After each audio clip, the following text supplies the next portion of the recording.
Opposed, same sign. Motion carries 7-0. 3 is to approve the consent agenda. So moved. Second. Moved by Susan, seconded by David.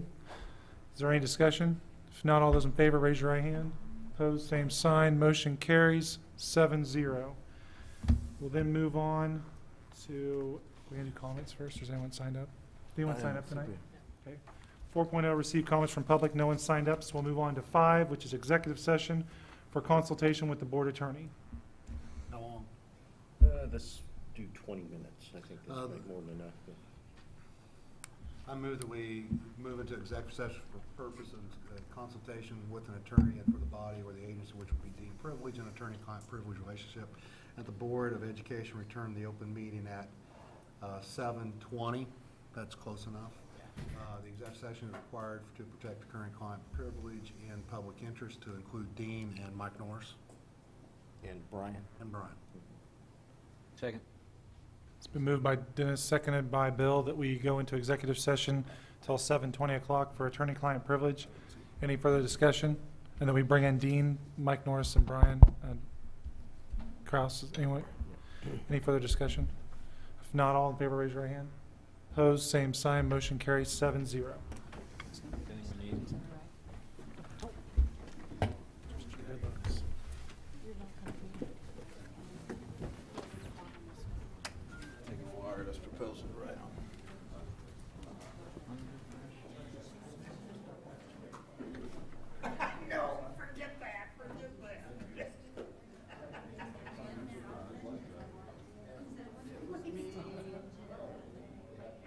Been moved by Brian, seconded by Susan, that we return to open session. If there's no further discussion, all those in favor, raise your right hand. Opposed, same sign. I don't know where Dennis went. He's talking. I don't know, I didn't hear. He's talking to you. So, motion approved. 6-0 then. Sorry. All right. 6.01, reports and presentations. The first one's Gould and Evans report. John Wilkins and Kelly Dreyer.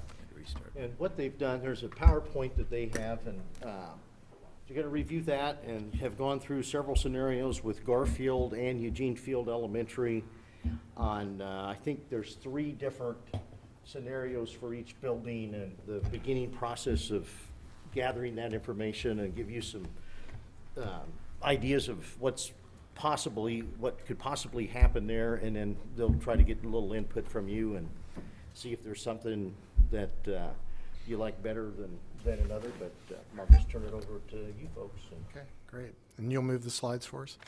do what? Yeah, you missed one. Perfect. Okay. Well, thank you. I'm John Wilkins. I'm a principal with Gould Evans, and Kelly Dreer's here with me. As Dean said, he called us to ask if we could put together some thoughts to address your elementary school needs. So we've kind of focused on Eugene Field and Garfield. So what we're going to do is walk you through each of those schools. We'll start and look at the program real quick, and go through a series of options, and then end on a budget for each. And so we'd really be looking for any feedback you have programmatically in terms of how much space we're kind of adding or touching relative to the options. So first, as we look at Eugene Field, each of the programs has the existing on the left, and then the proposed new on the right. And so each of the options addresses that. So for Eugene Field, first we were looking at 10 new classrooms adding on, which really was comprised of 6 classrooms for K through 5. Replaced 2 more classrooms to get rid of the portable that's out there currently, a computer lab, and then I think there was 1 extra classroom that we hadn't identified, but basically 10 of those. For the special areas, we were enlarging the library and the music rooms, and then adding a new art room to the program to serve that school. And then we added some square footage for the group room activities like you have at Lincoln. as we move on down, looking at taking the existing gymnasium cafeteria and just converting that into a cafeteria. So removing the stage and enlarging that whole cafeteria and enlarging the kitchen to kind of support the cafeteria. So as we come up with a school that can accommodate that many kids, we just need a larger operation. And so to accommodate that, we were looking at a new gymnasium that you would add on to the school. And then in the administration area, generally looking at adding that or enlarging the admin, including accommodating one additional administrative person in that area. But probably more important, locating it close to the front door, trying to address some of the security issues there. From a site standpoint, programmatically, looking at a new parent drop-off on the east and a new bus drop-off that would accommodate 4 total buses, and then expanding your current parking lot of 29 for a total of 50. So just from a programmatic standpoint, we kind of went back and forth with Dean a little bit, and that's kind of what we agreed on to generate these options. So I'll just go through each of the options for Eugene Field. This is basically just showing the existing condition, which I'm sure you are all familiar with. Next slide. And this is the first of 3 options. Option A, primary premise is that it's building to the west, putting all of the new classrooms to the west, and then centralizing the library space. It's that larger box in the middle that's colored that yellow-orange color. To the north, the new gymnasium, and then infilling the existing courtyards to locate the new administration wing on the north, and miscellaneous services such as restrooms to the south. Moving the administration to this part of the building is common on all 3 options that we're showing, and it's basically centralizing them so that it's adjacent to the new front door that's to the east. We're proposing that along the east, outside of that door is the parent drop-off, and that we're separating parent drop-off from bus drop-off, which is shown always occurring on the west side of the building. On this particular option, it's at the very left and lower corner of the drawing, entering there from the southwest. This is just, again, showing the new front door entrance for this option. Next slide. One other component to this, as far as locating admin centrally, is to put some of the primary services off of that admin, such as art, cafeteria, and group room. On all options, we'd be putting a new elevator that's connecting first and second floors, which they don't have currently. And this option has an exterior gym and music entry off of that, also off of that new east plaza. The elevator's right there at the end of the kitchen, is that what I was, It's, yes, west end of the kitchen, okay. And again, this is showing the separated entries for bus drop-off and parent drop-off. Currently, they have 29 spaces, as I think John said, parking spaces on at Eugene Field, and all of these options are showing increasing that to 50, as there's a currently a parking issue at that school.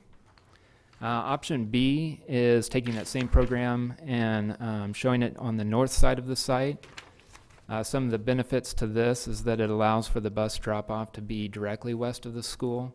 And then it's allows for the entry for bus drop-off to be at that north door, so that admin is centrally located between the parent drop-off and bus drop-off on both sides of the building. You can see that here. Next slide. And then option C is putting the bulk of the new program on the east side of the building. This is just creating a new front door to the school. And for the most part, it's just arranging all of the classrooms and the new library along that east face, and then again placing the new gymnasium along the north. Next slide. This option, like the last option, or last two options, separates parent drop-off and bus drop-off. Again, centrally locating the new administration area between the two. Next. Okay, so I think it's important to note that none of these are schematic designs. What we're trying to do when we talked to Dean was just look at what it might be if we added to the west, to the north, the east, and how does that impact bus drop-off and parent drop-off and the associated things. So they're really just concept diagrams from that standpoint. From a cost standpoint, we also looked at all three of them. And so when we look at renovation, we would be touching all the spaces in the existing school itself. And so in our previous work on the master plan, we identified, deficiencies like plumbing and all that sort of stuff. And so all those deficiencies were kind of taken into account as you kind of touch the whole school and trying to get it up to a modern school. So there's in total about 28,500 square feet of renovation. We broke it into a couple areas. So there's those areas where we were changing the program. We were removing walls, a little more extensive renovation. And then there was those components where we were improving some of the infrastructure, but not necessarily removing walls. And so we assigned each of those a different dollar per square foot. For the new construction, we're using $150 a square foot, which is consistent with what we shared with you a couple of years ago. And that's consistent with some of the school work that's happening more currently. So those I'm sorry, cost what per square foot? $150 a square foot Okay. for new. So when we did the work for you before, from that time to now, costs have remained fairly flat. We haven't seen kind of huge spikes in the costs, so we just carried over that same number. Site improvements, we generally looked at the number of spaces we were adding, the new drives, those sorts of components, and used a plug number of $400,000 for site.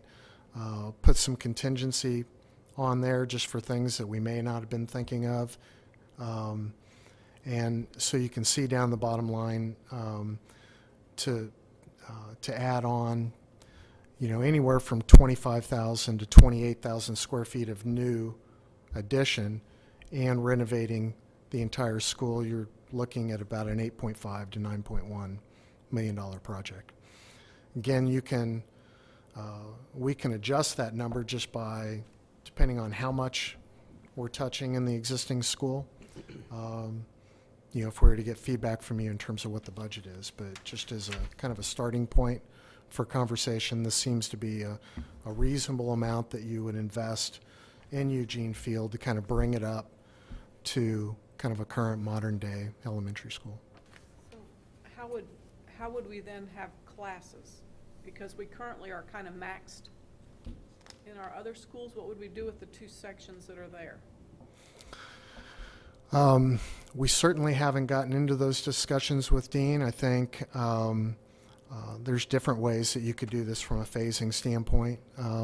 Some of the options probably lend themselves a little bit easier to other ones, but you could certainly add on, build new classrooms, and then we could target the existing classrooms for kind of minor remodel that could be done over a summer, so to speak. Even like your cafeteria, I think that's work that could be done over a summertime to do that. But I think that's a really good question. I think you'd need to, if it was the desire of the board to kind of move forward with this sort of investment in Eugene Field, then that would be the next logical component, is to kind of drill down on that and kind of figure out a phasing plan that really worked for you and kept the kids in school. And some of those phasing considerations helped us before when we looked at all 8 different options. It helped us say, oh, well, this is just kind of out of the question, or, you know, so.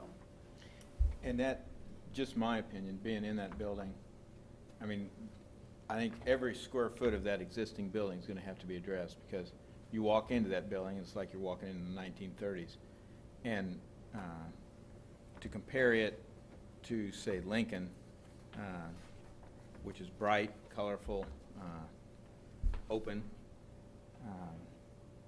there's some major work that needs to be done if we're gonna, you know, create that same kind of environment in that building.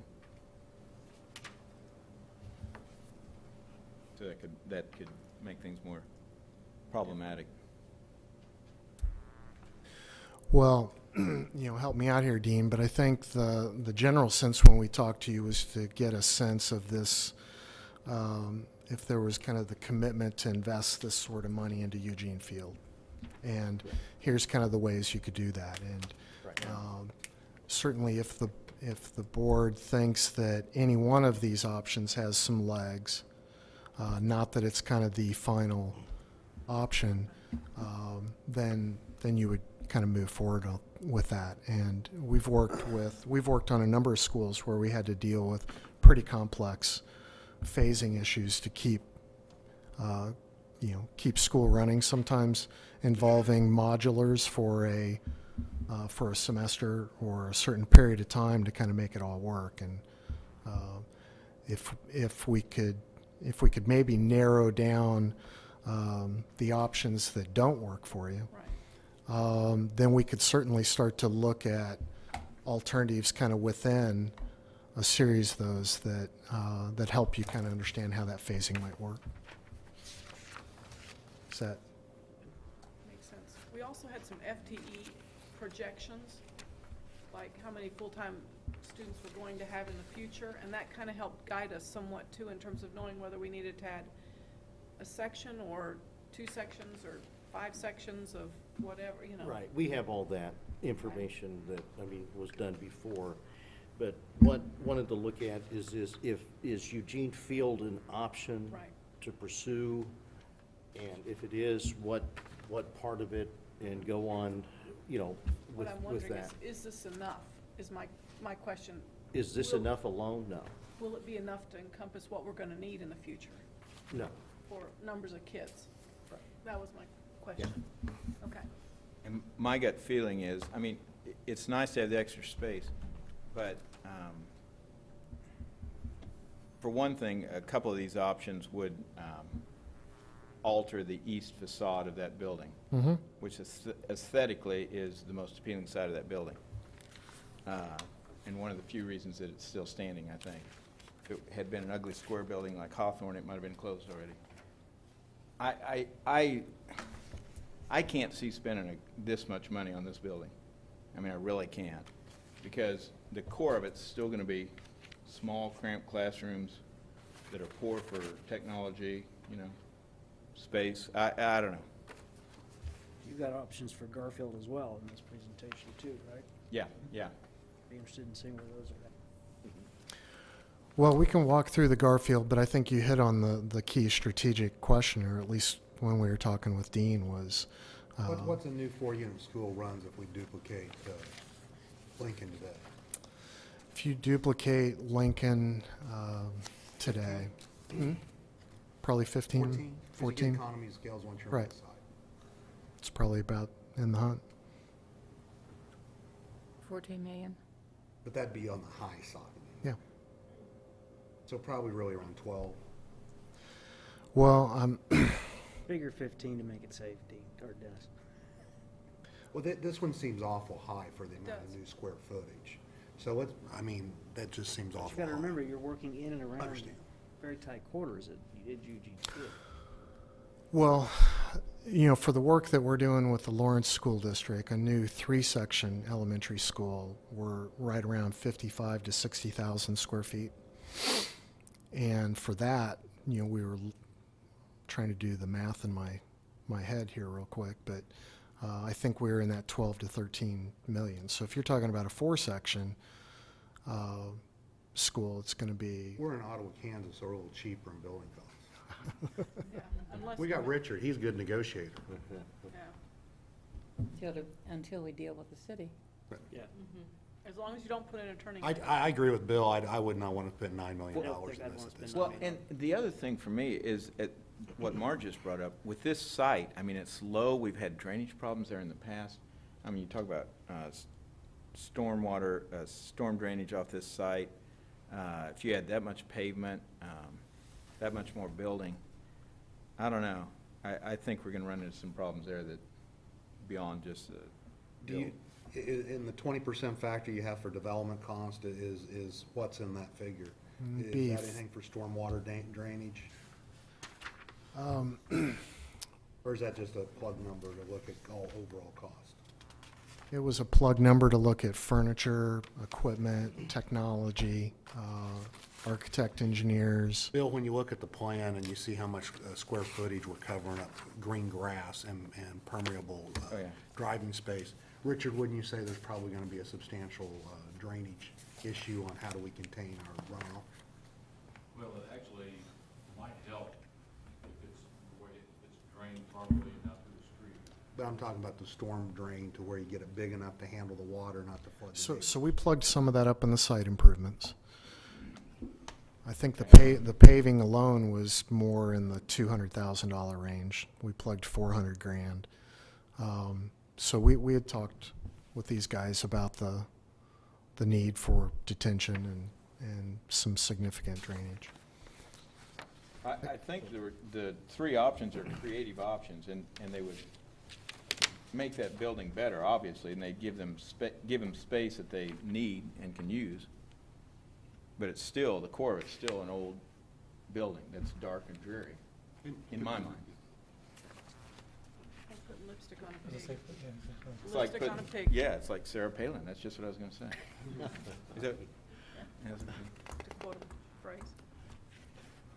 Well, I just want to be clear. When Dean called us, we weren't Yeah. really Yeah, I asked to know. I know. look at the And we whole do. comprehensive look. It started with, Right.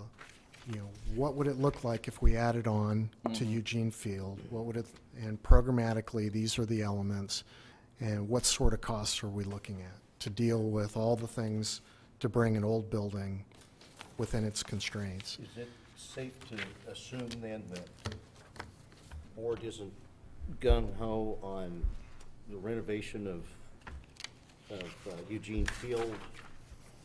What would be And the they'll get their- administration's opinion of that? Do what? What'd be the administration's Well- opinion of that? Just judging on dollars and what kind of bond, this would have to be a bond issue project to pay for this. And looking to see what would pass, I don't know if this would be a better option than the new site in a new school. I can't disagree with anything anybody said about the cost in the old building and the one issue that we had talked about, how do we get in there with, or remodel with kids that are currently in there. I mean, that's a big issue, and so. Well, I'd say let's move on to Garfield and look Sure. at that option now, and then we'll kind of sum up right at the end there and kind of see Okay. what direction then.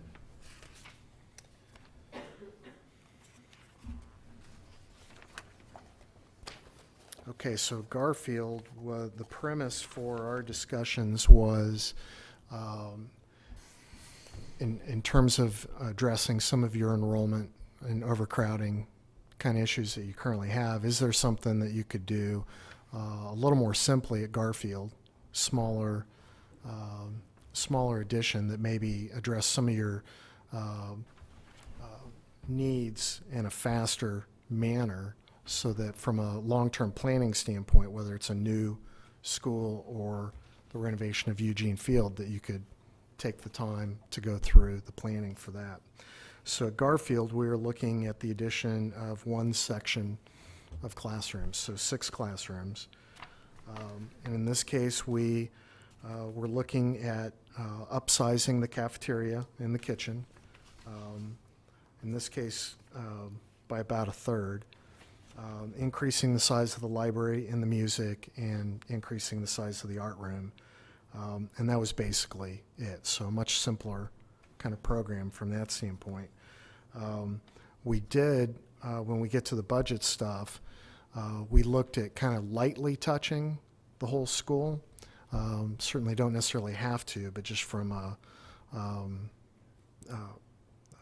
cosmetic standpoint, if you're adding on and just going through. So we plug some money in there.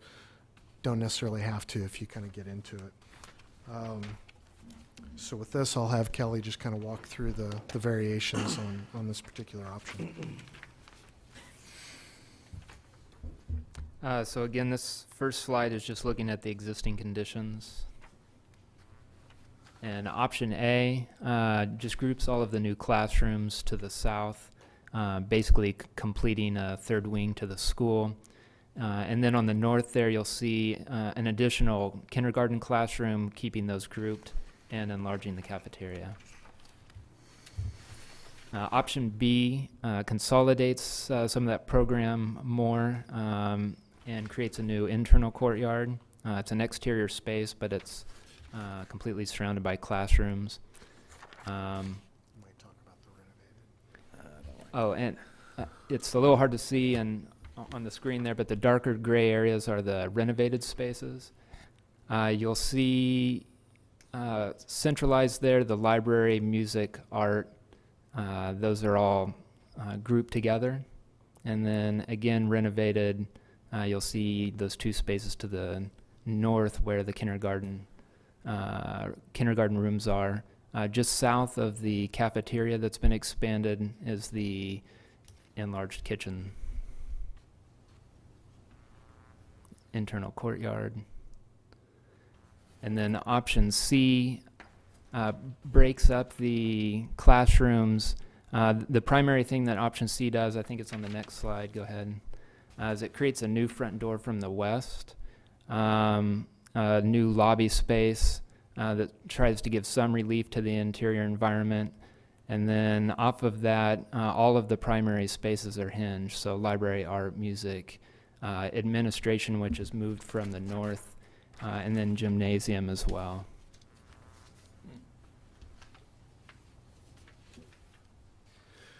Okay, so in this case, as I talked about, we plugged a number of $10 a square foot times the entire school to kind of address any deferred maintenance items that we had kind of identified before, or some finish sort of stuff. The renovation area, each of the options kind of touches some of the existing classrooms differently. And so in that case, each of the options has a different square footage of kind of new construction versus renovation. Most of the renovations are pretty minor in scope, so they're converting a classroom to another purpose, or it might be removing a wall between two smaller rooms to create a larger room. And so we plugged $50 a square foot for the renovation. Same sorts of things as we go down, 20% for the development costs, some contingency, and so we're kind of in the range of 3.7 to 4.3 to accommodate this. And again, if there's certain budget numbers that you're trying to hit, you can kind of influence that by just how extensive we touch the whole school or not. But this seemed to us to be kind of a reasonable estimate of the type of investment you'd make in Garfield to add a section and to kind of address the specials that accommodate that. This is an aside, but what's your experience with courtyards in schools? I mean, we've had one over at the high school that we haven't used at all. Yeah. But it seems to me they're unique spaces that could be pretty neat. I don't know. I mean, I don't know much about schools. Well, we've done a couple schools with courtyards, and some of it depends on how active the school principal is or the teachers to kind of make those work. But they've found some pretty creative ways to make them teaching environments, and to upkeep them and to get the students engaged is part of that process. And in those cases, they've been pretty successful.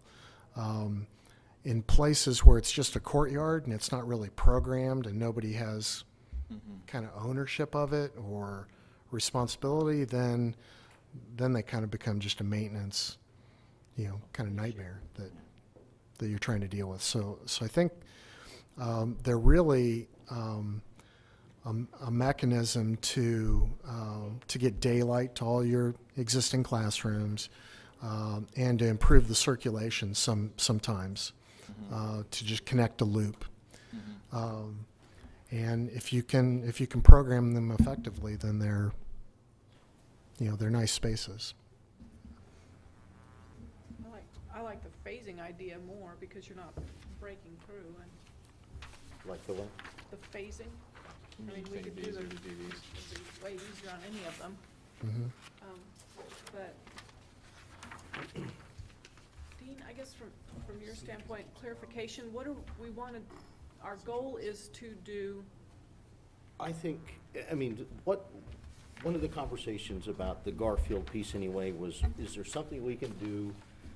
I say immediately, obviously, it takes time, but right away to help alleviate some of the issues that we're having space-wise and with everything else, just programs.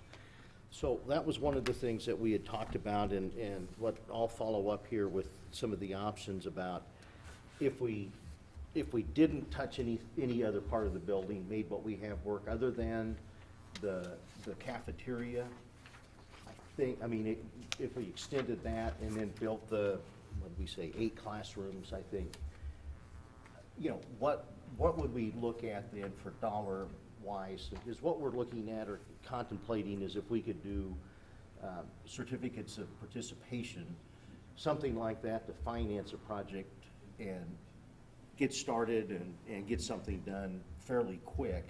I think if we didn't touch any other part of the building, we could, do that while there's still things going on. Relocate playground or whatever we did that way. But that was kind of my thought process. But when we talked to them about looking at this, all the questions are going to come up about how can we do the cafeteria, that's simple, but the office space, library, music, those things.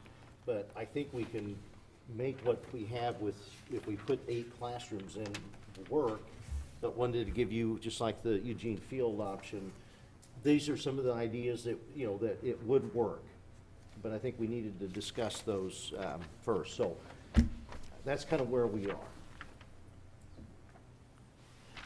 Yeah, the nice thing about Garfield is that a lot of that work has been done in the existing building over the years, because we did an addition, 3 years ago now, 4 years ago?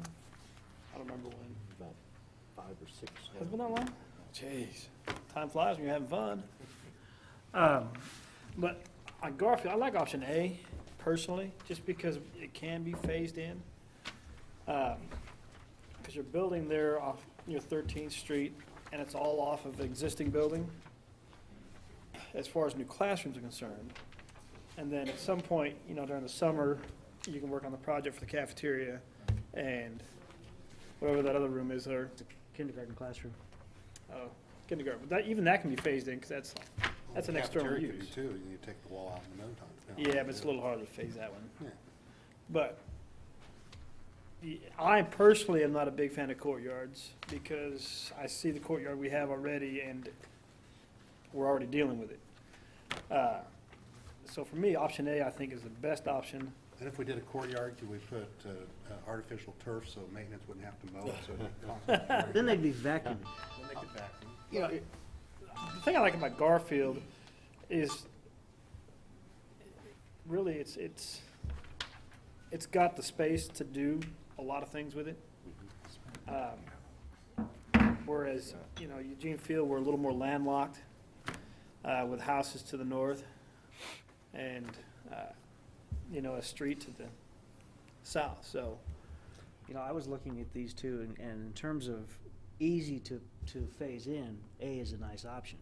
In terms of flow of the building, C is a C, better option. I agree with C.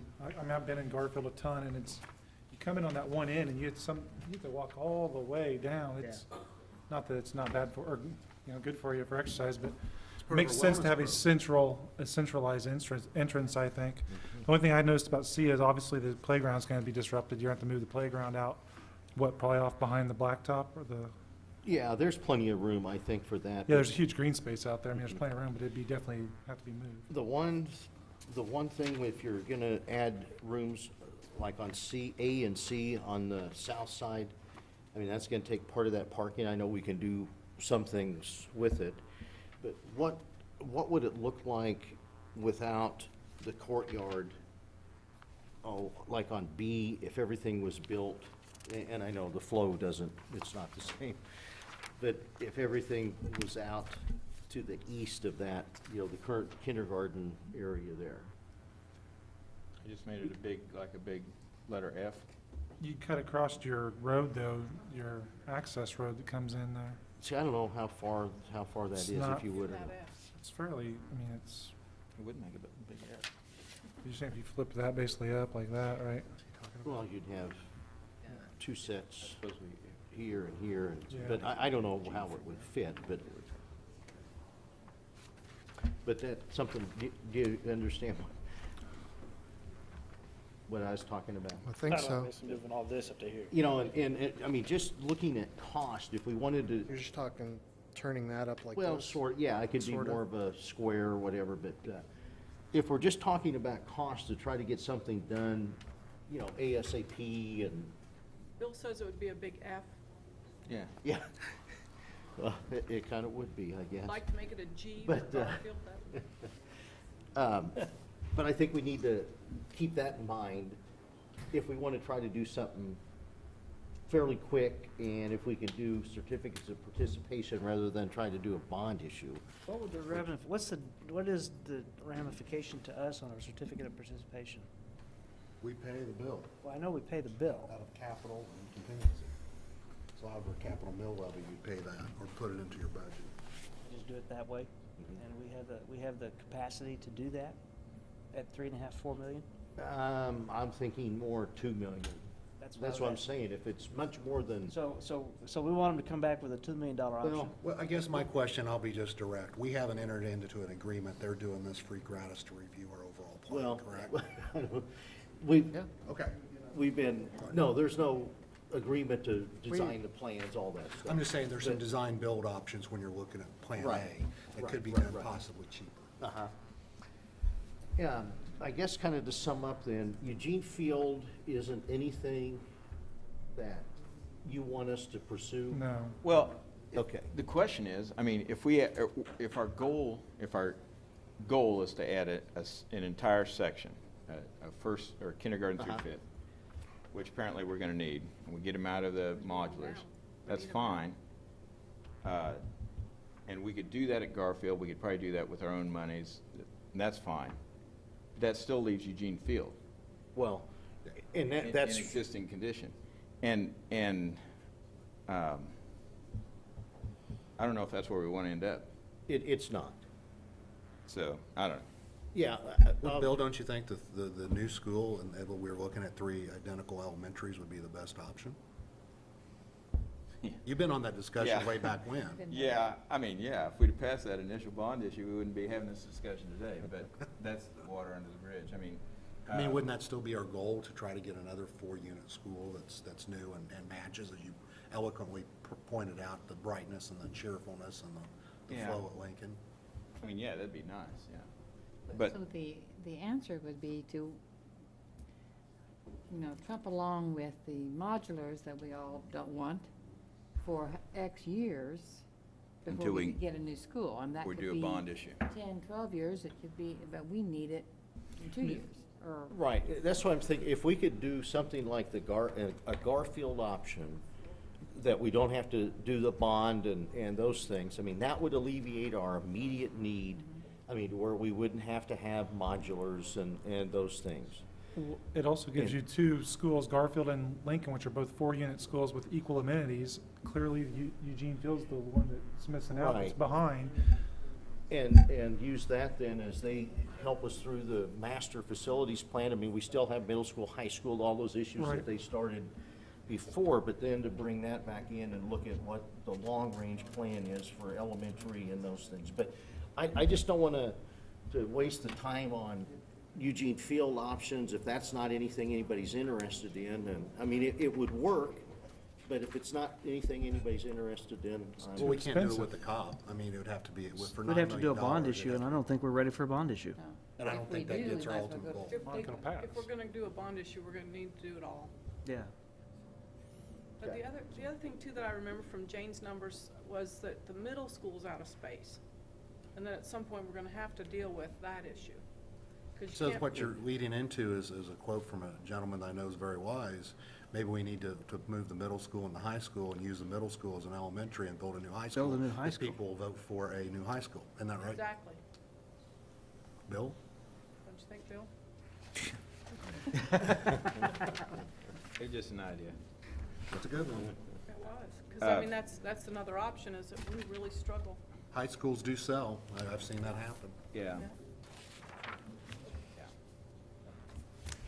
So, but Marge makes a good point. Should we limp along with the modulars for a few years, save the $2 million, not deplete our reserves? Or should we make Garfield a 4-unit, and then hope to get a 4-unit somewhere else? The way I look at this, when I first came on, we were looking at the master plan, and most of the master plans called for adding a unit onto Garfield to bring it up. I mean, Lincoln's the model school. It's the new sexy 4-unit school. Garfield was pretty much there, but it's just a 3-unit school, so we were gonna add one more unit there, and then the question was, then do you add on at the time, does this school make this a 4-unit school here and close Eugene Field, or do you add on to Eugene Field? And, we were looking basically, but everything that we were down to as a board called for adding an additional unit onto Garfield.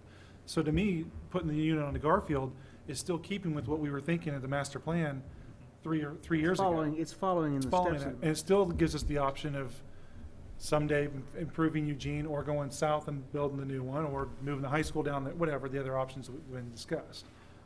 But it gets us 2/3 of the way there, in my And, opinion. and it gives us some breathing room. And it gets us kids out of modulars, which I think right now should be a number one priority of not teaching kids in trailers. I would agree.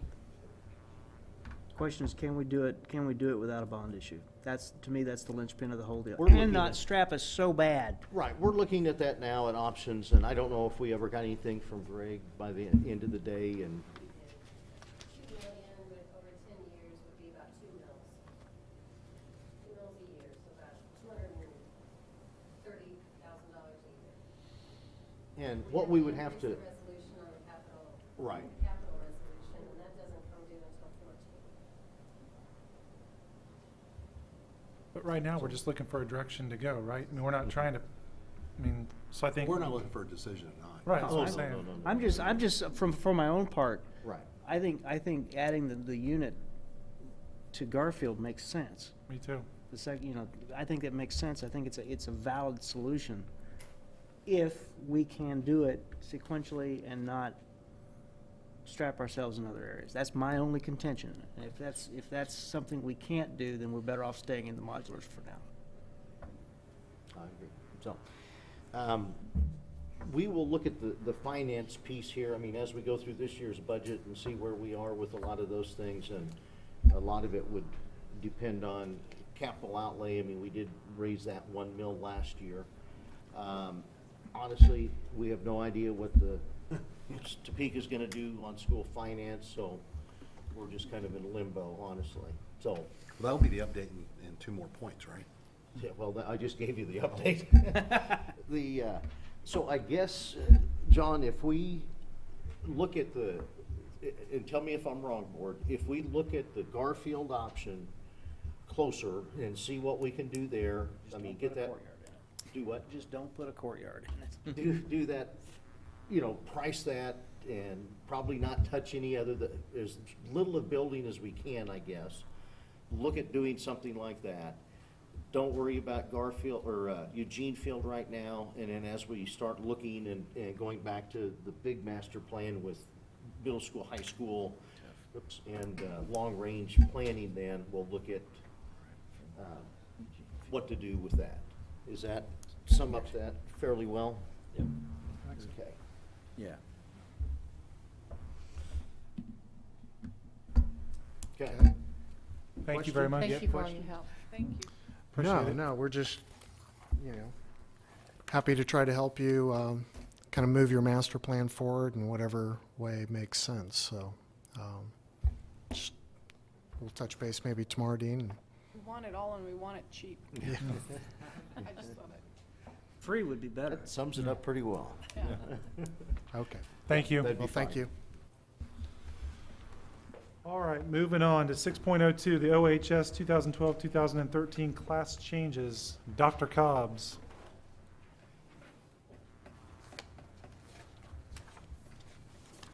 How we doing this afternoon? We have several areas in our school that we need to discuss.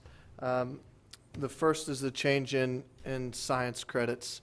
Currently, as a sophomore, students are really mandated to take a class called Intro to Physics, which is something that we created like maybe 8 years ago to meet the needs of kids moving into physics classes and so on and so forth. What's happened in those years is that the state no longer recognizes Intro to Physics as a class for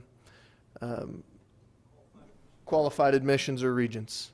So really what we're telling kids is at the sophomore level, you have to take this class, even though it doesn't count. And in order to be a qualified admissions candidate for any of the regent schools, they then have to take a different science course their senior year in order to do that.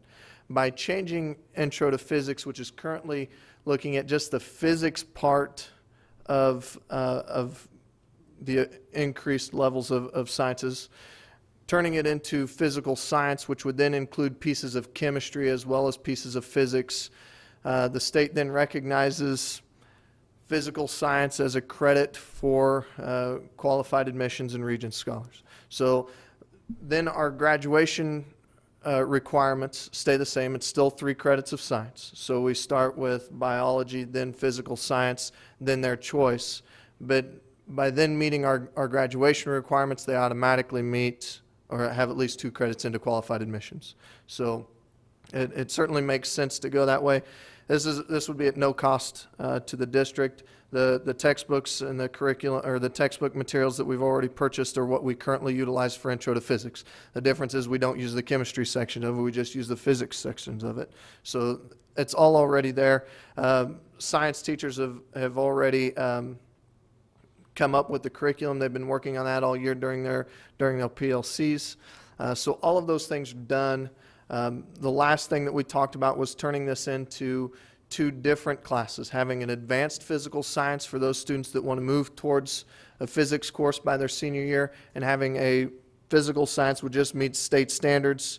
The mathematics piece of that is okay, if you're going to be a high school graduate and you're not looking at going on to post-secondary education, physical science may be the classroom that you go to. If you're looking at becoming some sort of science major going into physics or chemistry, something like that, okay, now advanced physical science is probably where you want to go. We're going to have some higher expectations for those kids. So that's what we're looking at currently with our second science credit. We also have some changes. The MTSS process has provided us the opportunity to go back and create some things that we had in the past. This idea of seminar time will be much different than what we've had in the past. But to implement MTSS to its fullest extent, we have to have 30 minutes of structured intervention time every day. Okay? The way that our school is currently set up when we started working with teachers is we don't really have 30 minutes to give every day. So what we've come up with is 28 minutes. We took out the 10-minute break time that our students had, and we've also cut down on the passing time from 5 minutes to 4 minutes, gained 7 minutes there, and we also took out, I think, 4 minutes from each class. So our classes are now 51 minutes instead of 55 minutes. Plan time passing time is shortened a little bit, but we were working on 4-minute passing periods before. We saw no differences really in the change from 4 minutes to 5 minutes in the passing periods. And then the cutback in time provides us a 28-minute opportunity to have tiered interventions with our students. This year, we will only be dealing with freshmen, which means that that time for kids that aren't in tiered interventions will be a study time, and there are some expectations that teachers help set up as to what those things are going to be when students are in there. What I'm asking for is that seminar time, I don't like to call it seminar time, we haven't come up with a name for it yet. Middle school is calling theirs crew time. We're going to come up with something, we just don't know what it is yet, to be worth 1/4 of a credit. So over the course of 4 years, they earn 1 credit. What it does for us is it allows our staff to put some teeth into what we're expecting of our kids, so that when it does show up on a transcript, there's some weight to it, so that we can say, hey, you know what, you slough off this time, it shows up, it's going to hurt your opportunity to do this, that, or the other. Really provides them an opportunity, a motivating factor to do the things that we need to do in that classroom. So that's the other thing. The last few changes are made in our career and technical education fields. Kelly Fisher, who in the past has taught some Cisco classes for us, some web design classes, and was working with the tech department, is now going to become a full-time teacher. And in doing so, we're going to implement a graphics program or graphics pathway for our kids to really kind of delve into what our kids are capable of doing on some computer things. So a lot of you have been to some of the activities that we have in other schools, and you know, one of the things that we always see is that, you know, especially at basketball and volleyball season, if you walk into any other gyms, there are huge posters and banners of all the seniors. And most of those schools have graphic departments that do that. That's kind of where we want to go and do some things with our kids. We have the opportunity to get the things that really no cost out of the general fund. We can do some of the things that we need to do out of our Perkins budget. So really, it's just the opportunity to make sure that you guys understand that we're changing from, or adding to our current pathways. This will be pathway number 14, I believe. Okay, so really, we run the complete gamut of providing opportunities for our kids in all aspects of what they want to do. The automotive classes with Mr. Satterfield will change simply because we're moving from the old VE2 funding into the new pathway funding. So in the past, we had power mechanics, advanced power mechanics. The new pathways, in order to receive the Perkins money and the 0.5 funding that we receive for our vocational students, we have to meet certain guidelines, which means they have to have an introductory course, they have to have a technical level course, and they have to have a application level course. So in the past, we've had power mechanics, advanced power mechanics. So now we're moving to, I think, informational or automotive information would be the introductory course. And then we have some classes, I think, that are a brake system class, an engine power class, steering and suspension class. Those will all be the technical level classes. And then the application class will continue to include real world experiences. So the kids are going to house a repair shop, basically, is what they'll do in their class, which they're already currently doing in their advanced power mechanics class. Will be called something different at this point. So for this year, you'll see some combinations of the two. We will still see advanced power mechanics on our schedule, simply because the kids that took power mechanics last year under the new formula can't come into the introductory level class without having, or excuse me, the technical level class without having the introductory level class. So we'll continue power mechanics for them so they can move through our program. We will not receive funding for that, but it's the best choice for our kids. It's what we need to do for our kids. Continuing with that, newspaper and journalism also will have some drastic changes because of the change from VE2 to to the new pathway system. The yearbook program that we currently have will stay. To be completely honest with you, what the state was, or at least this is my speculation, what the state was trying to do with the new Perkins programs and the Pathways program was really move yearbook and newspaper out of a funded program. We went through all of this. There was actually a group of people that were ready to go to the state and say, no, this isn't right. These are big programs in our school. But in the end, they set up a pathway for it, and it's really difficult to match it to the things that we want to do in our school. So yearbook will stay as yearbook. Are we going to lose some funding for that? Yes. Probably a total of 14 kids are enrolled in the yearbook program per year, so it's not a great amount of funding. But once again, our yearbook program is awesome. For the last 3 years, we've been the top 3 yearbook in the state of Kansas for 4A schools. Our kids love it. It does a lot of good things. So we're going to keep that program the way it is. The newspaper program will meet the requirements for the pathway programs. It will look a little bit different without, I mean, I could tell you all the names and stuff like that, but it probably wouldn't make, and it doesn't make a whole lot of sense when you just talk about it without seeing the outline. So those are the three things that we have right now. All of them equate to better opportunities and more opportunities for our kids, especially the pathway programs. The one problem that we're having with our pathways right now is our current building trades and construction program with a teacher who has retired. We've had that open for 6 weeks now. Haven't had a single applicant.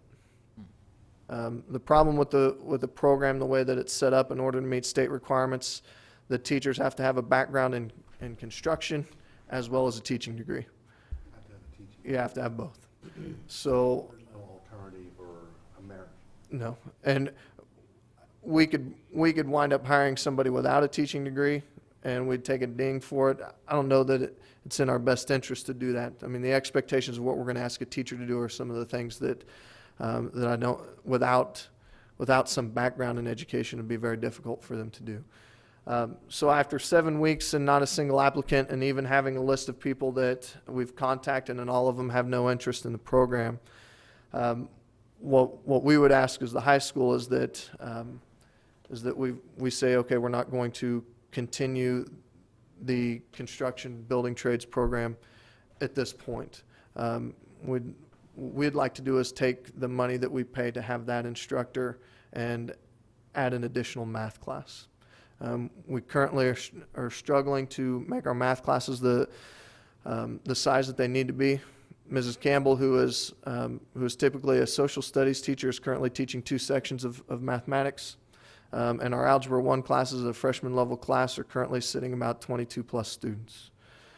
If we have one class that we really struggle with, actually we have 2 classes that we really struggle with where we have to deal with trying to get smaller class sizes to meet the needs of our students. It is Intro to Physics, which we just addressed, and it is Algebra 1. So we feel like if we can add that other teacher, we can take those 2 classes away from Mrs. Campbell, put them back in the hands of a full-time math teacher, and lower the class sizes of some of those algebra classes. We provide a better opportunity for our students to show success in our classrooms. I believe that the building trades, and I am not an advocate to dismantle or disassemble any of our career and tech ed programs. I've been the coordinator of our CTE programs for the last 6 years, and if there's anything that I have probably more pride in than anything else at the high school, it's what we've done to improve our CTE programs. So me coming here and telling you this is not something that I feel great about. But what I know is that no matter how long we leave this open, if we haven't seen a single applicant in 7 weeks, we're not going to see a good one over the course of the summer. And we have some other needs that need to be filled that we need to address. Most important is the mathematics program. Where are we at with the building program for this year? Are we close to wrapping up? Or Yeah. where are we Close at? to wrapping We're up close. and- And we've had discussions, Ryan and I both talked to Bob to make sure that we can finish that house and we don't have leftovers by the time the new school year starts. So We have a plan with Bob and without, it just depends how, they're close. They're close, okay, good. And then we're looking at selling strategies. I need to get with the realtors and see how they want to do that this year. But yeah. Well, what I heard from you is you'd like to keep that program if we get the right candidate to retool it in the future. Right. So as we sell the house, we'll have some funds. We would leave that as an investment to the future startup of the housing and trades again, and not rob that down to zero, that when you have to come back in 3 years when you find the right person, that we have to scramble to get it going again. that'd be great. How many kids are in the building trades class now? Well, right now there's, I think, we have 2 sections that are both dual credit sections, so they equate to 4 hours. And I think there's 6 in one and 4 in the other. So there's 10, and then there's maybe 6 or 7 each, maybe a total of 20 students. Part of the problem that we have with it is I think we could garner more participation in the class, but with one instructor and having to utilize a van to get kids off site, we can't put more than, 7 kids in any one of those vans at any time. So our enrollment has to reflect what we're capable of getting kids to and from. I mean, that's kind of where we've been with enrollment and making sure that we can meet all of the needs and not put a ton of stress on our staff. The other problem was when we changed from block scheduling into a 7-period scheduling. The first year we went 55 minutes for each of those classes. So it would take them 10 minutes to get to the site. They would work for 30 minutes and they'd get 10 minutes back. So this year was the first year we went back to double blocking those periods, and that's worked much better, and we've seen vast improvements on how much our kids get done at the work site. And if you haven't had a chance to go look at the house, you got to go look. It's awesome. Main thing is, Dean, if we want to reopen it, it's nice to just keep that money there and not spend it on something else. So those were the things that I would ask that we approve. I think all of them improve the opportunities that we provide for our kids in our building, especially the changes in the career and tech ed. Most importantly, probably, is the change from physical science, or from intro to physics to physical science, in order to meet the needs of qualified admissions. Good job. On the graphic design, oh, I'm sorry, excuse me. On the graphic design program, is there any opportunity for them to be certified when they come out so that they can work doing something like that while they go to college? They can currently walk out. We run a Cisco program. That's kind of changing a little bit, and we're looking at doing some things because we haven't had a lot of kids that are interested in the Cisco piece of it. But what will happen with the pathways is that all of them have the opportunity to have a certificate program at the end. So, for instance, Mrs. Tharp's kids this year in their early childhood classes, 11 kids took an assessment to become certified, and I can't remember what the name of the certification assessment was, but 7 of our 11 kids passed that to be certified, which is more than we've ever had before. It was pretty incredible for our kids. I know that through Skills USA, Mr. Satterfield can do the same things with our automotive kids. And Mr. Nelson has had some opportunities to do it with building trades, but we haven't been able to find the right assessment for the end, because there's some cost included in creating the assessment to make sure that there's a certification piece. We will begin to look at those things when we work through our advisory committees for health science as we move into approving the 3rd-year class for that. And then we will also look at that for the graphics design as well as the web communications and those things, so our kids can come out of there. And that's one thing that I didn't put on there. Within our health science program, we'll also add the 2nd year of health science. It's just kind of, I guess, a given that once we added the program, we would continue to add the new piece every year, but there will be a health science too this year. Next year, if you just want to know, that will change. The second level class will become anatomy and physiology, which is currently called advanced biology, and then we'll add health science 3. That'll keep Mrs. Schaefer from having to be out of her normal duties for 3 periods. We can keep her at being 2 periods in health science, and Mr. Kotzer can run the 2nd level class for health sciences. Mr. President, I'd move to approve the changes as requested by Dr. Cobbs on changes for the high school program for 2012-2013. Second. And I'll ask, I did have one question. So the seminar, is that just what they call study hall now? I mean, we're given a quarter credit for study hall? Well, yes and no. For kids what will happen is that we will run a diagnostic, we'll run an assessment to determine who has specific needs. We'll run a diagnostic tool to help us determine exactly what those things are. So those kids that need that time, they will have it for specific intervention. So this is similar to what you hear Josh talking about, what's going on at Lincoln. Right. The difference that we will have is that every kid at Lincoln will be involved in MTSS in one way or another. They'll have different reading groups. They'll have all of that. At the high school, in order to be involved in the MTSS process, what you really have to see is the kids have to be below the 8th grade reading level. So from the state definition of what MTSS is, if they're above the 8th grade reading level, all of the interventions that we provide happen in the core instruction time, which is a regular English classroom. So if they're above that, then what we're going to provide for these kids is the 28 minutes of time to do their study hall, if you want to call it that. Some of the classes will be doing some other things. One of the things we talked about is moving back to an assessment prep for the kids that have opportunity to learn for math and reading assessments. Even though we've taken that away, we've continued to see our assessment scores go up. I think now that if we can add that back and we can say, hey, we've got a group of 24 kids that didn't meet state standards on math assessments, and we can put them in a seminar class with a math instructor, and we can talk 2 or 3 times a week about, hey, we're going to do some preparation for your state assessments, and we're going to go through this, and these are the types of questions you're going to see, and let's talk about it for a little bit. Take that for 5 minutes, give them the other 25 minutes to do their study time, so we're not taking everything away from them. I think we can see some huge improvements in our scores. So yes, will it be partly study time? Yes, but what it's really intended for is to meet the needs of those students that really need it. So those, to Without pulling them out of other classes. completely enact the MTSS properly, you need that for certain students. Some students won't have to take advantage of it, so they'll, Right. okay. Right.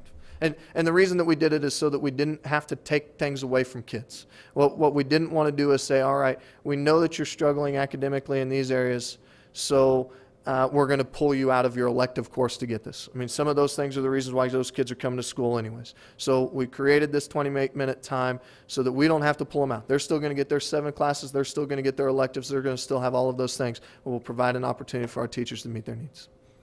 Is there any other further discussion? I have a question about the house building. Uh-huh. Are there any alternative programs in neighboring schools that our kids could go to, like a co-op kind of thing? I believe that we are the only school in the area that has a building trades program. Baldwin does not have one anymore, is that correct? I'm almost positive that West Franklin and Central Heights do not have one because we used to be in a cooperative where they were sending kids to us. So within the local area, I think we're the only one that continues to have the program. And if you look at our CTE programs compared to any of those schools, they don't even come close. So, I just you know, hate to see this go. I understand the reason, but I do sure too. don't want to put it on forever. I don't either. And that's why we talked about, I would like to look at this again at some point in time and see if we can find somebody that would be capable of having this class. So, Any other further discussion? If not, it's been moved by Dennis, seconded by David to approve the recommendations of Mr. Cobb's. Is there any, there's no further, okay. All in favor, raise your right hand. Opposed, same sign. Motion carries 7-0. We need to, it isn't on this, but when we talked about building trades, I think we better have a motion about, not looking at adding a math position this year in lieu of building trades, because we're gonna have to Okay. make a decision on math, or we're gonna end up late and won't find either one, and then look at building trades. I mean, we can leave it open and see what we get for next year or whatever, but I'd like a motion for that too, if you could. So moved. Second. Been moved by David, seconded by Susan to, for this year, drop the building trades program with the retirement of that teacher and add an additional math teacher position to the Ottawa High School. Any further discussion? Could we just add one addendum, a friendly amendment? Sure. That we don't spend the proceeds once we send the house, so Ryan will have dollars to start it up again. If we can find a If we suitable find a candidate. teacher. And we can Yeah. address it 2 or 3 years down the line, but I don't want us to just spend it automatically. Accept that amendment. I appreciate that. Any further discussion? Otherwise, we'll go ahead and,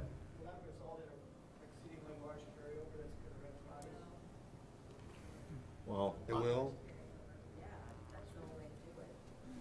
Okay, then you can spend it on whatever you want. I just don't want to have we anybody just gripe need to make when he sure wants to that start it in up our- again. In our vocational budget, though, that we, The carryover, yeah, have enough to be able to, that equals, so. We want to be able to, if we find a suitable candidate to start that class again, exactly. we want to be able to do it. Right. I don't want to have a 0 and everybody says, how do we start it again? That's Right. all I'm coming from. Money to Because do as a it. board member, it'd be very easily to have somebody say, well, you made this decision, why didn't you plan for it to bring it back? And I don't want to be in that box in 2 years. Sounds good. all right. Go ahead and call it to a vote. All those in favor, raise your right hand. Opposed, same sign. Motion carries 7-0. You're right. All right, 6.03, Richard Smith, report. So we don't want to cut it, we just don't have anybody to teach it. Richard, aren't you an educator? You That's what I was educate just a lot of talking about. people. Couldn't we get him like an adult ed certificate? I could definitely frame the house. I called Richard and asked him. How about other assigned duties? I mean, how many hours would it take him to become an educator, to get the adult ed version of that? You could probably go through a provisional license fairly quickly. There you go. There's an option, Dean. I just got a few items I want to update. I feel like I'm kind of going backwards here on this Eugene Field modular, but I felt like we needed to keep you guys up to date of what's going on. We do have all the estimates in, and the costs have come in pretty close to what we had guesstimated on our little chart plan that we had put out. Those prices were a couple years ago of cost of moving. I think we had figured up like it was 78, close to 79,000. It actually came in at 82. I do have the site permit approval by the city. Congratulations. Thank you. And I also, we also had our permit issued last part of last week. So we are ready to go to work. Everybody's been notified. We're planning on start digging on the 17th of May. So that should take place and hopefully get done and remodeled in time for us to get it ready to go for school.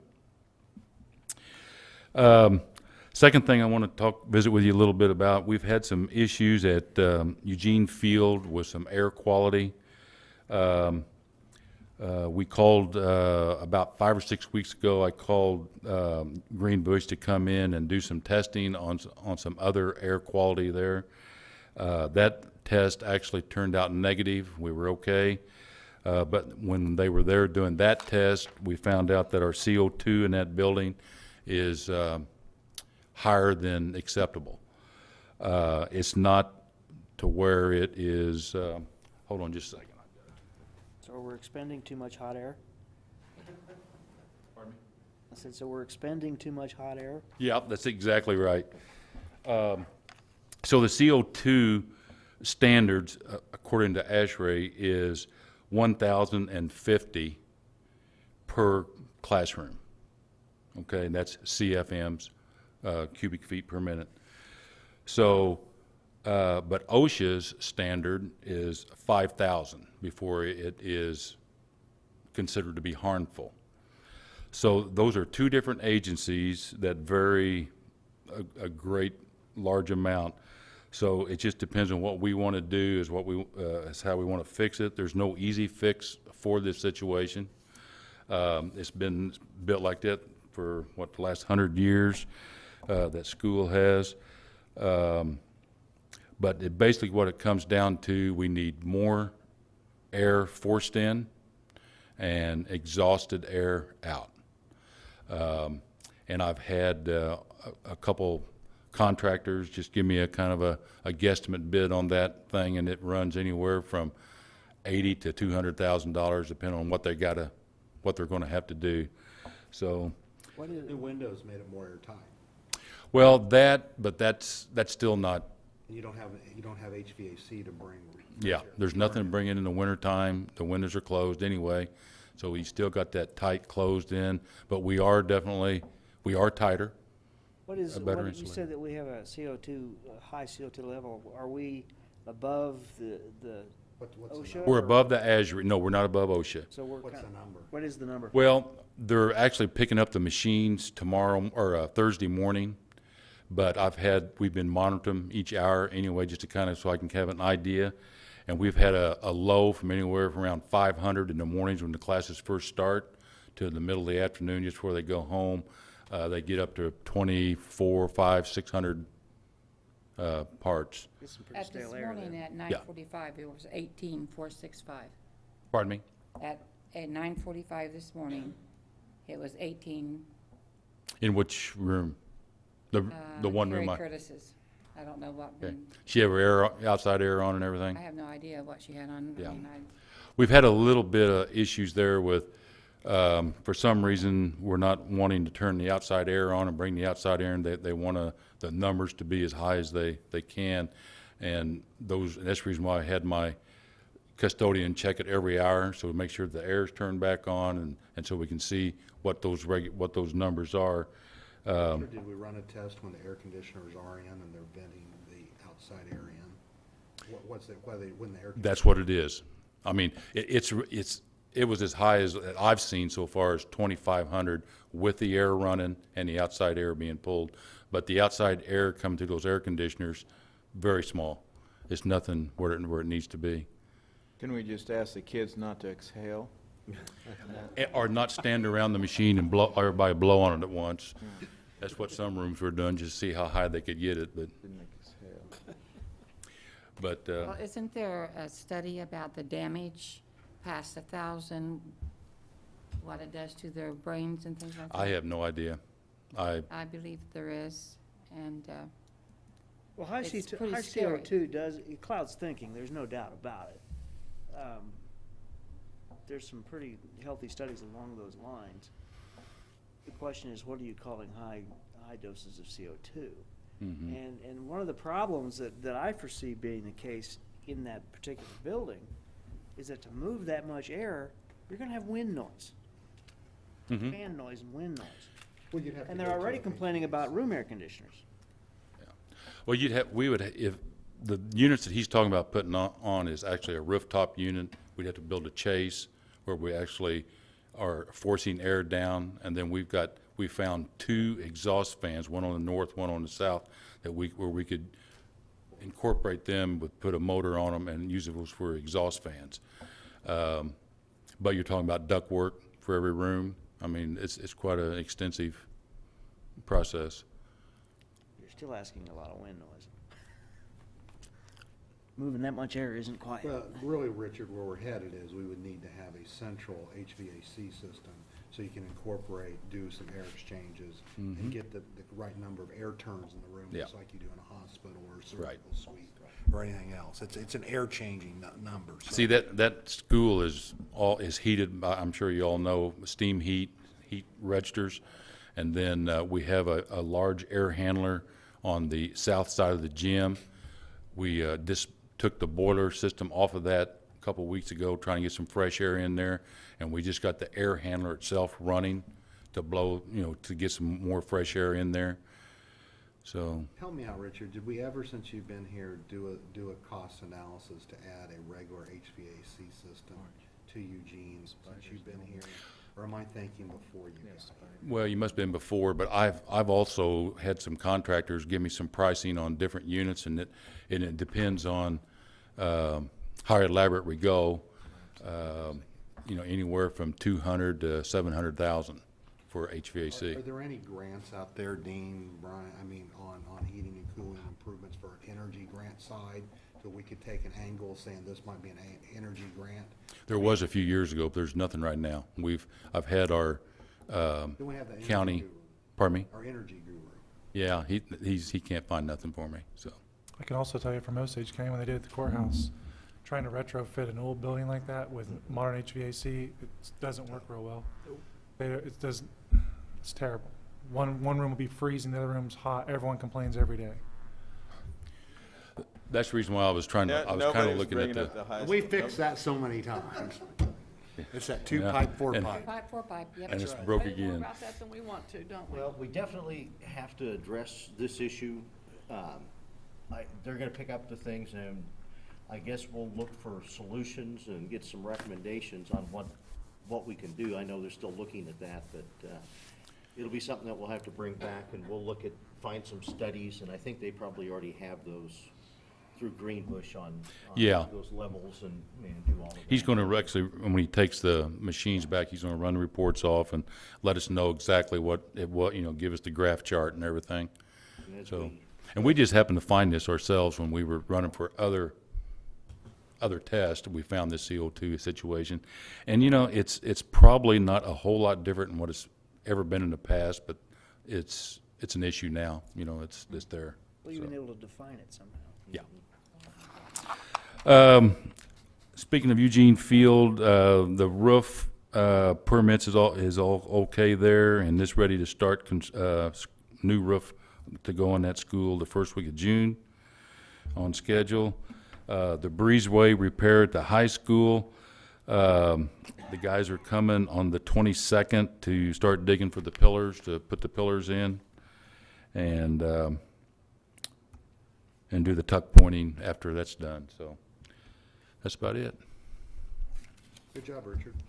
Thank you, Richard. All right, 6.04, board reports. Do we have any? I'd have to. You have two? Yep. Okay, go ahead, Marge. ORC report, they have a new member, you probably all already know this, Joe Goddard. They presented a scholarship to Chelsea Jamison that we saw graduate yesterday. She's going to Washburn. I forgot now what she was doing, PT, but she was going to do something else before she went to PT. They're still having trouble with the 501(c).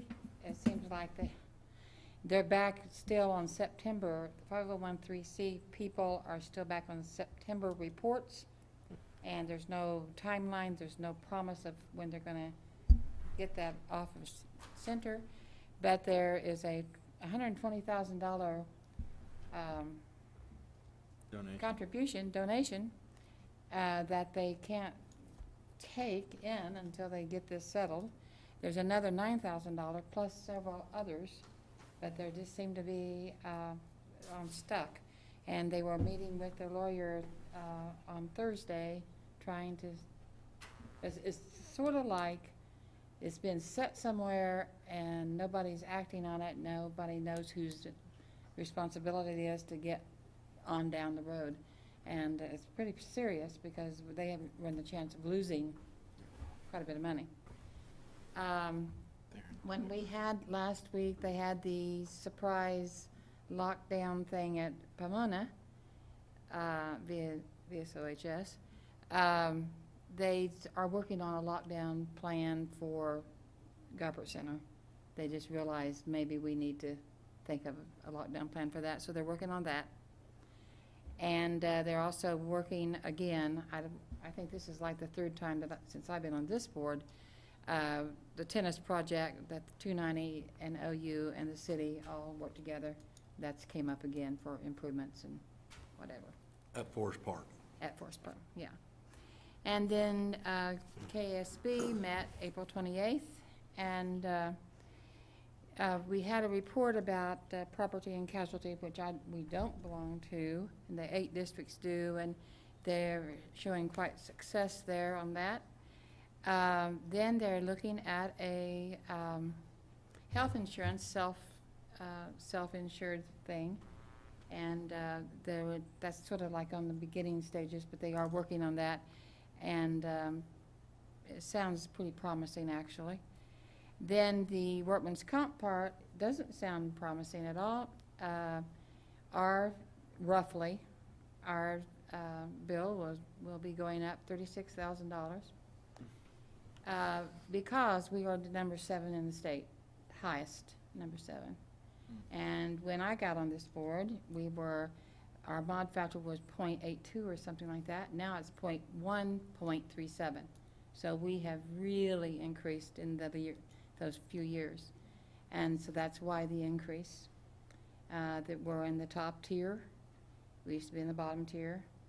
And because of usage is how we got there, because of, and some pretty, I would say, bad calls on some bad decisions of people that did some roller skating on a bad knee and that sort of thing. But anyway, that's where we're at, and so it's going to be roughly $36,000 increase. And I think that's all. Thank you, Marge. What's the good news? Well, good news is they're working on those other insurance. Well, I guess the good news would be as long as we keep, we have no choice. We have to keep doing the education part, and hopefully our people will start learning something instead of getting on chairs, on tables, on whatever. But at least, I can tell you good news. There's 3 districts that has had a death. At least we haven't had any deaths. Yeah. And so there's the good news. A workers' comp death? Yes, Yeah. 3 of them this year. This year? 3 different districts. Not something to aspire to. Nope. No. Does anybody else have a board report? Wouldn't think the cost would be long-term now. All right, moving on to 6.05, the superintendent report. First, want to report the virtual school was approved by Kansas State Department of Ed, working on the handbook, finalizing those things, so that should be good to go. We'll do, I say advertising, it's not for out-of-district students, but do the legwork to make sure that people know about that and start recruiting our own kids that are going to other schools, virtual schools, to attend here. So that's good news. School finance, I just checked a little bit ago, and there's nothing new that has come out of Topeka. Bad news there, I guess, is what the governor has on his desk now that he says he'll sign as far as the tax cuts, how devastating that could be for a lot of social services and education. Obviously, he hasn't signed it yet. I know the House and Senate are working now together on a little bit better plan, so we'll see how that plays out. I honestly can't give you my perspective whether I think it will or won't happen, if we'll see any kind of increase. I was very positive before until the last couple weeks. Now we'll just have to wait and see, and hopefully by the end of this week, early next week, they'll have everything decided, and we'll be able to do some actual planning based on accurate figures instead of just making some attempts of guessing what's going to come out of Topeka. We did have several meetings with about the OWIT program, the Ottawa Wellsville Infant Toddler Program, and Lawrence Tiny K program is actually going to oversee that. We will be the fiscal agent of that as far as turning in categorical aid for the staff and taking care of some of those things. The program is going to be very similar to what it was, but that was a relief to be able to find somebody. That's a program that you have to provide services, and we were really worried it was going to be difficult to find somebody to take that over. So I was pleased with that. The state people came down and we all met together here and came up with that, and I'm pleased. Communities and schools, Becky was here and she had talked about a couple things, and one of the big ones was having the state be the take over, I guess. Instead of Ottawa Communities and Schools, it would be run by the state. Now that may not happen. I'll get some more information from Becky. I think at our next meeting, the state lady's supposed to come down and visit with us, but now she's thinking that they made some changes at the federal level on funding, and the requirements aren't as high as what they were. And that's what we always struggled with, was having that person in every building, being able to afford it and actually find somebody to do it. And I think they're backing off that. So Becky's telling me that maybe we'll just keep the program the way it is, and I think the board would be happy, the CIS board would be happy doing that as well. So that may change, and I'll get an update from after our next meeting. City stormwater fees, I had talked a little bit about that earlier, and actually I think I attached the spreadsheet on there. And this has all the buildings that we currently own, and it looks like, this is counting the educational discounts, everything. It looks like our yearly fee would be $11,539.80. Based on this, that could change yet. I mean, I know they're still working on it. I need to do a little work with the city on the education pieces of it, but it's better than what I had expected and thought, and what we were kind of budgeting for, but still obviously another expense, but 11,500 roughly. So the warehouse is the Old Town and Country. The maintenance is where you're at right now, Richard, right? Correct. And then the other property, is that the bus barn? Our current house that we're Okay. building is one, and is the other one at Field, that house? I think that's what it is, Dennis. Oh, that's a big revenue. I'm curious to see what the total is for the city, because there's, I mean, I don't know what, like where you're working, Bill, what yours is gonna be, but that's pretty substantial. Yeah, I will, some, I mean. But Yes, I can. I know the American Eagle was the one that will be pretty darn high when you look at all the, There's a lot of square footage Yeah. in that building. so, we'll, And Walmart too? well, not It's not in the county. distribution, but Walmart store.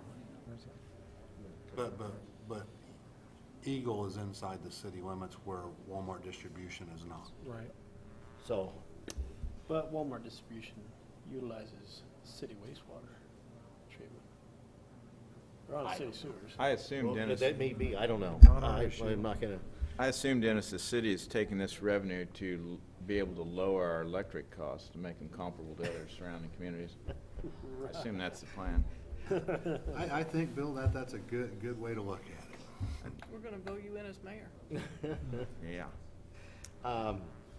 The last thing I have then, I just wanted to give you an update on the OEA prohibitive practice suit that, you know, they filed and actually we won. And now that's on appeal, and so we won't know how that plays out. And this was over the key policy. So that's still going through the courts, I guess, and I'm trying to think, I think we've probably spent over 4,000 already and continue with that, so that's an update on that. That's it for me. All right, thank you. 7.01, approve Agler and Gatter as our auditors for 2012, 2013.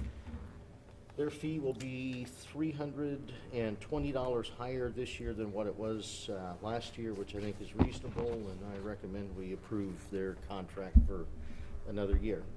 Mr. President, I move that we approve that. Second. It's been moved by Dennis, seconded by David to approve Agler and Gatter as our auditors for 2012, 2013. Is there any discussion? If not, all those in favor raise your right hand. Opposed, same sign. Motion carries 7-0. 7.02, approve food service contract addendum for the school year 2012, 2013. Do Make you a need to motion. address this, or? Can we make? I make a motion. What Okay. Chartwell's does, and correct me if I'm wrong, Marge, every year we do the CPI, which is a little less than 3%. I don't know exactly what, yeah. And then it'll increase that, plus the federal government will start reimbursing 6 cents per meal more than what they had in the past because of larger portions of fresh fruits and vegetables. And that's what the lunch price that Chartwell's charges would go up 16 cents, lunch 7 cents on breakfast and 4 cents on snacks. As far as what we pay, I think we should be revenue neutral. We should be just like we always are Right. in the CPI. Yeah. But with the 6 cents, it's And more we- than that for us, but We raised our, reimburse you. we raised our meal prices, or will, that's on the agenda here in just a minute. The 5 cents should make up that difference, so. I make a motion, we approve the food service contract. So moved, or second. Moved by Susan, seconded by Marge to approve the food service contract for 2012, 2013. Any further discussion? If not, all those in favor raise your right hand. Opposed, same sign. Motion carries 7-0. 7.03, approve the meal fees for 2012, 2013. And we increased each meal price 5 cents this year, which is pretty common across the state, I think, and recommend we approve those prices. The state is recommending that being that all school districts keep Right. increasing their prices. I move that we approve the meal prices as presented on the sheet with a 5 cent per meal increase as presented. Second. It's been moved by Dennis, seconded by Brian to approve the increase of the meal fees for 2012, 2013. Any further discussion? If not, all those in favor raise your right hand. Opposed, same sign. Motion carries. Were you opposed or for? I'm opposed. I hate seeing meal prices go up. Okay, motion carries 6-1. 7.04, approve textbook fees for 2012, 2013. These are the same as what we had charged for this past year, and recommend we approve those. I say jack them up. Let's make some money. No, I'm just kidding. So I take that as a motion to approve the. Yeah. I'll second Bill's motion. Yeah, I'll move that we approve the All right, it's been recommendation. moved by Bill, seconded by Dennis, that we approve the textbook fees for 2012, 2013. Any further discussion? If not, all those in favor raise your right hand. Opposed, same sign. Motion carries 7-0. 7.05, approve the wireless bid. Mr. Price, we have a letter from you, and do you want to address this? Yes. we had, You've already made this almost free. the hardest thing about this, and I'm glad we went after two people, we went with Aruba and Meraki, and Aruba has a controller. They're both controller-based. The controller can control the access points, load balance them, radio frequencies, and, you know, one way to control all of them instead of having to configure each one individually. The difference is Meraki, the controller is off-site, and you sort of rent that controller.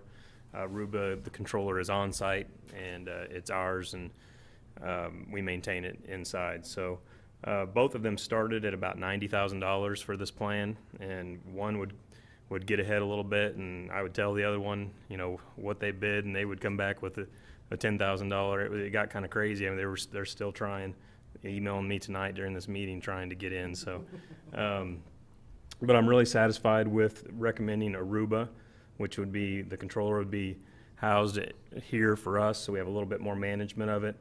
The one thing I was worried about with that is if the controller were to break or something went wrong with it. So the last thing Aruba did to kind of put them over the edge, they gave 6-year support.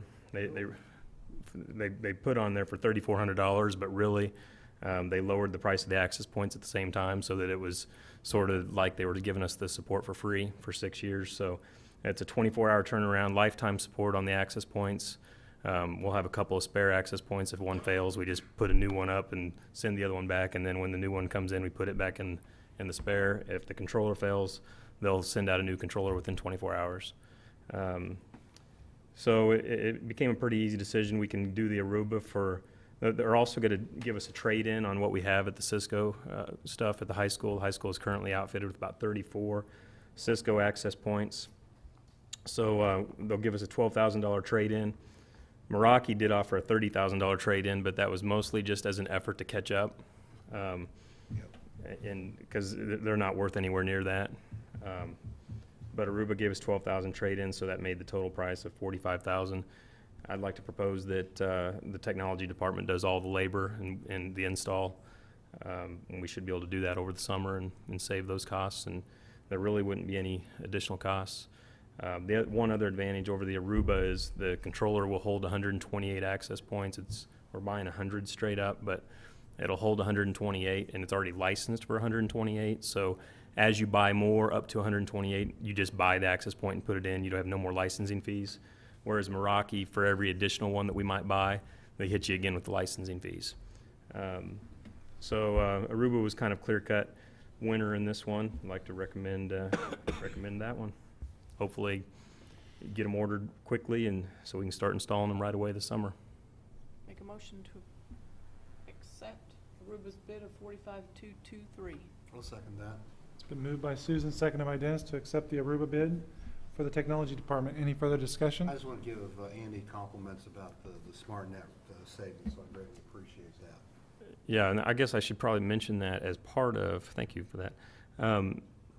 Just looking at our SmartNet, we were paying $33,000 a year for SmartNet. And SmartNet, we talked about last time, is just kind of insurance for our Cisco devices. Well, pulling out the wireless, we don't have to pay that SmartNet, so that's about $7,000 cut. Then I also cut the SmartNet all of our phones, our edge switches and things like that. Kept the SmartNet on our phone system and on our core switches, our main firewall. And doing that will cut our SmartNet from 33 down to, I think the final was about 14. Excellent. So Any we're- further discussion? Yep, down to 14, 33 to 14. So you've been working with Richard, Huh. because Richard does that kind of negotiation. Yeah. We can just get for $20,000 savings, you can easily have some spare parts, and that's your insurance. So. All right, all those in favor, raise your right hand. Opposed, same sign. Motion carries 7-0. Thank you, Andy. 8, executive session for negotiations. How long do you think we need? Probably no more than 10 minutes. Yeah, it won't be long. 90 seconds for 15 bathroom with break. the break. 15 minutes for the break, okay. Mr. President, I move the board go into executive session for the purpose of discussing matters relating to employer-employee negotiations, whether or not in consultation with representatives of the body, and that the board return to open meeting at 9:20? Who do we want to invite in? Inviting in Dean and Brian. Executive session is Second. required? Okay, No, go ahead. I'm sorry. I just finished reading it, but we've read it how many times? You're cutting into the bathroom break. It's been moved by David, seconded by Dennis, or not Dennis, by Mr. Gallagher, that we go into executive session for negotiations until 9:20. All those in favor, raise your right hand. Opposed, same sign. Motion carries 7-0. See what our problem was? Can't even spell smart now. Here we got him negotiating our deals. We got smat that. Drop dart, drop dart.